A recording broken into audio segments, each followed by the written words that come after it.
Hello, mga kaopaw. So, maayong udto kanyong tanan. Nalangkoy ka ng kuan ba concern? No? About ani bitang mga tao, no? Di man nato tanan, dili lahat, no? But there are few, no?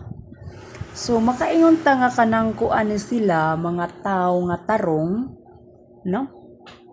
It's because gitabangan, no? But naay uban mutabang sila but naay pay, no? Dili pay na kuan kwarta, pay na utang kabubuton, no? Nakoy nahimamat ana, no? Kuan ba trabahuan?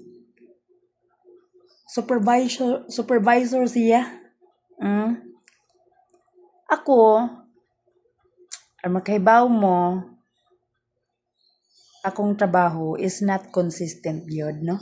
Dili straight ang akong trabaho. Kaya mo man gitawag naman tag on call, no? On call sa trabahuan. But sa point na ikaw labaw and then manghulam ka sa ako og kwarta, makalimtan na lang ang uban.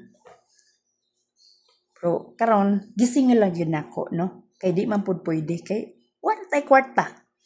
Tigom kita, no? Para sa ato ang kaugmaon, para sa ato ang pang-adlaw-adlaw. Nagtigom ko, no? Tungod kay mukaon pa man ko.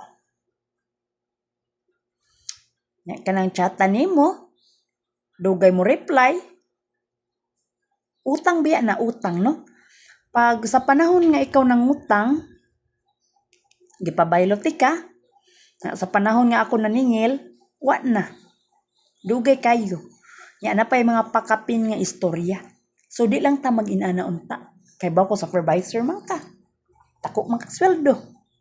Ako unsa raman, no? Gamay. So dili lang unta ta mag power tripping ba. Kay murag sa akong pagsabot kay tungod ako kuan ni hangyo sa imuhang mo trabaho and then mo na siya utang na loob, utang kabubuton. Di lang pud unta ana, no?